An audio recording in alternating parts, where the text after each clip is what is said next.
Chapter 28. Sanctuary. There was something about Madge that spoke security, knowledge, and peace. She knew so much, instantly cared for us, and pulled us into her world. We were safe, loved, and protected. I learned more about the ancient people who had occupied this land and how relevant their lives and knowledge were to us right now than I ever imagined possible. Somehow, too, she helped me find some peace with Aaron's death and my part in it.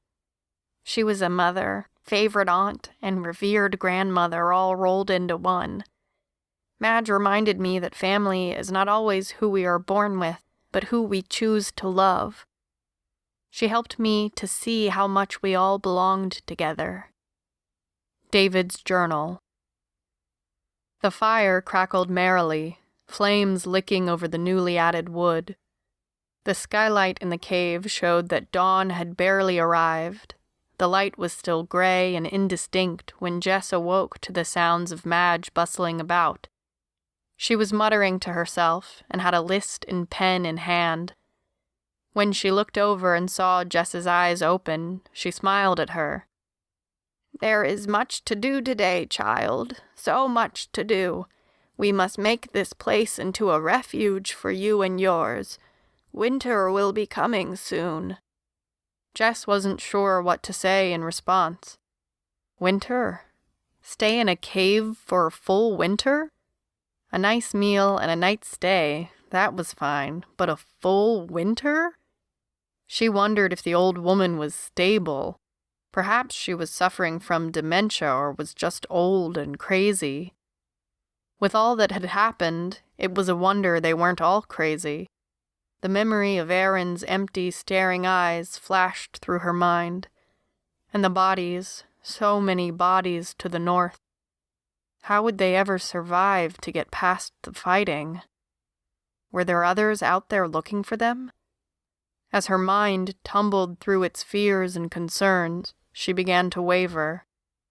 Perhaps a winter here wasn't such a bad idea. Her thoughts were interrupted by David yawning and stretching at her feet. His eyes widened in momentary fear as he looked around, his sleep-fogged brain not remembering the night before for one short moment. As the others woke, Jacob kicked and grumbled a moment before letting out a wail of hunger and discomfort. He was wet again, and Jess realized they were almost out of diapers. Madge eyed the dwindling stack of diapers and added to her list. "We'll need grass and rabbit skin for Madinga, wood for bowls, and at least 2 deer. David had already made his way to her side, reading over the list. "Who's Mida? He stumbled over the word. "Midinga," Madge replied, stressing each syllable. "It means playful son." "Okay." David looked confused. "Who is that?" "The little one, the boy. You call him Jacob, yes?" Jess nodded. "Well, he needs diapers, and there's no Pampers factory around here. So we must get sweet grass and rabbit skin for his wraps." David and Jess exchanged raised eyebrows. In the coming months, they would find Madge to be an enormous wealth of information, support, and love. Throughout their stay, however, she would insist on calling them by strange names they had difficulty pronouncing. No matter how often they referred to each other by their given names, she would always respond with a correction. It was her one idiosyncrasy, and one that they soon came to accept. When Tina crossed her legs and looked nervously about, Madge led the children out of the cave and made a sharp turn to the left. The path through the trees was narrow, and less than 100 feet away there was a small opening in the trees. An outhouse sat squarely in the middle of it. Despite its function, it did not emit a smell. Inside the rough-hewn walls was a toilet seat mounted over a bucket filled with sawdust. Beside it was a barrel piled high with clean sawdust. Madge instructed Tina to throw a handful of sawdust down when she had finished, and cover any waste. A few yards from the outhouse, there was an outdoor shower. The shower could be used by first pumping water through a small pump from the local stream to a water tower nestled high in the trees. They would do this first thing in the morning, and the black walls of the water tower pulled in heat and warmed the water quite efficiently during the warm months. It was usually enough for 2 showers if they took short ones. After everyone had had a chance to use the outhouse, Madge directed them back to the cave, stopping only to cut down several swaths of milk thistle along the way. She carried them gingerly, her worn hands encased in thick gloves to avoid being pierced by the thorns. Breakfast was dandelion tea and thick oatmeal sweetened with some wild berries that David had collected the day before. Madge had stripped the leaves and flowers off of the milk thistle and set them to boiling in a pot over the fire. As they sipped the last of their tea and handed the bowls around, Madge told them about her work as an anthropologist and explained that the cave site was an archaeological dig from the Middle Woodland era, 200 BC to 400 AD. I headed a team of 5 up until a year and a half ago.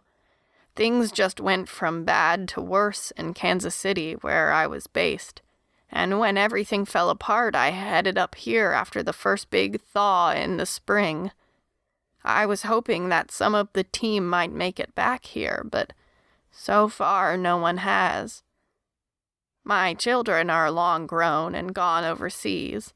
I haven't heard from any of them for more than a year. Her dark eyes shimmered. I've been alone here until you children came along. Quincy quietly gnawed on a small pile of rabbit bones at Jess's feet, and then licked the bowls clean after everyone had finished eating.